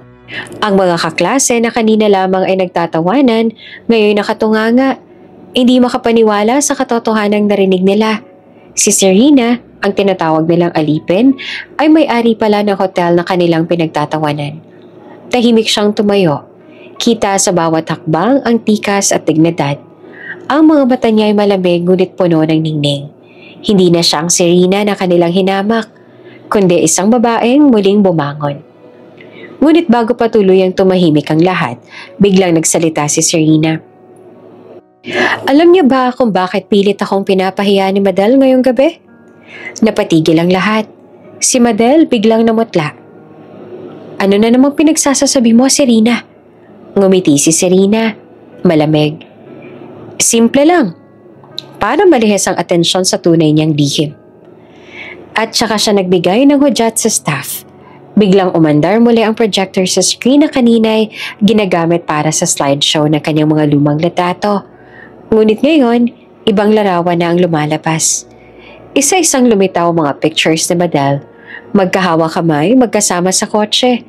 Magkadikit ang mga labi. Kasama ang asawa ni Feliza. Parang gumuho ang kisame ng ballroom sa mga sigaw. Diyos ko! Si Madel at asawa ni Feliza? Hindi totoo yan. Napatayo si Feliza. Nanlisik ang mga mata. Madel? Ano to? Ano tong pinapakita nila? Namumutla si Madel. Nanginginig, ngunit pilit na nagtatanggol. Fake yan. Montage lang yan. Huwag kayong naniniwala. Ngunit isa sa mga kaklase ang tumayo. Kinilates ang larawan. Hindi fake yan. Kilala ko ang lugar na yan. Isa yan sa resort sa Batangas. Madel, ikaw yan. Walang duda. Nagkagulo ang buong sirit. Ang mga kaklase na kanina'y nagtatawanan kay Serena, ngayon ay nagtuturo na at nagtatawanan kay Madel. Grabe, siya pala ang kabit. Kaya pala gigil na gigil siya kay Serena. Gusto niyang pagtakpan. Akala mo kung sino, pero siya palang pinakamalandi. Si Feliza hindi na nakapigil. Lumapit siya kay Madel at sinampal ito ng malakas. Walang hiya ka. Sa harap ko pa talaga. Nag-away ang dalawa sa harap ng lahat. May mga pumigil, may mga nakisigaw. Ang dating reunion na puno ng tawanan ay naging entablado ng iskandalo. Ngunit hindi lang si Madel ang may baho. Isang dokumento ng casino debts ang lumabas. Nakapangalan kay Feliza. May CCTV pa na kumukuha habang naglalaro siya sa VIP lounge. Aba, ikaw pala si Feliza. Bulong ng ilan. Akala mo malinis ka. Si Adrian. Sumunod naman lumabas sa screen ang official letter ng PRC. Notice of Revocation of Medical License. Kasabay nito ang audio recording ng pasyente na nagrereklamo ng malpractice. Namutla si Adrian. Halos sumubog sa kinauupuan. Setup to. Hindi to totoo. Sigaw niya ngunit walang naniwala. Ay kaapat si Carlo. Lumabas naman sa CCTV footage ang mismong ballroom. Si Carlo nakikipag-usap sa waiter para ipahiram ang necktie at jacket. At ang tunay na kaama, hindi may-ari ng hotel kundi isa lang ding empleyado. Halaka ka ng buong silid. So, ikaw palang pinakamalaking sinungaling. Sigaw ng isa. Ang ikalima ay si Clarice. Sunod na lumabas ang mga screenshots ng thesis na pinasa niya noong law school. Halos copy-paste mula sa ibang estudyante. May mga email na nagpapakita ng kanyang bayad sa isang ghostwriter. Plagiarist ka pala, sigaw ng ilan. Ika-anim si Rufy. Isang video scandal ang lumabas na matagal nang kinukuble ng kanyang pamilya gamit ang pera. Hindi ito pinakita ng buo pero sapat na para makilala siya. Namula si Rufy. Galit na galit pero wala siyang maisagot. Ikapito si Maripaz. Lumabas ang mga court documents. Petition for child custody ng kanyang dating asawa. Ang dahilan, iniwan daw ni Maripaz ang anak sa loob ng 3 taon para sumama sa ibang lalaki. Hindi lang pala simpleng single mom, kundi may kaso pa. Bulong ng isa. Ang ikawalo ay si Agnes. At sa huli, lumabas ang balitang halos sa disbar siya dahil sa bribery noong bar exam. May testimonya at signed affidavits. Si Agnes tahimik lang, nakayuko. Parang tanggap niya nang lalabas din ang lahat. Matapos isa-isang ibulgar ang mga lihim, nagkakagulo ang buong silid. Nagsisigawan, nagtuturo-turo, nagsisisihan. Ang dating nagkakaisang barkada laban kay Celine, ngayon sila nang nag-aaway at nagtatawanan. Tumayo si Serena at kalmado pa rin. Hindi ko ginawa to para gantihan kayo. Ginawa ko ito para makita ninyo na walang saysay ang pagpapababa sa iba. Dahil sa huli, ang tunay na kalaban ninyo ay ang sarili ninyo. Sarili ninyong sekreto. Lumapit si Gani. Marahang hinakbayan si Serena. Sa kanyang mga mata, ramdam ang sobrang paghanga at pagmamahal. At habang nagsisigawan ang lahat, ang magkasama nilang larawan, isang babae na minsang tinawag na alipin at isang lalaking laging handang sumalo, ang tunay na kwento ng tagumpay at pagmamahal na nananaig. Sa wakas, nagwagi ang pusong dati alipin, hindi lang dahil sa yaman, kundi dahil pinili niyang maging matatag, marangal, at ngayon tunay ng malaya. Bago ka pa lang sa channel neto, ibang kwento ni Ate Jane, istorya mo, ikwento ko. Huwag kalimutang pindutin ang notification bell at subscribe button.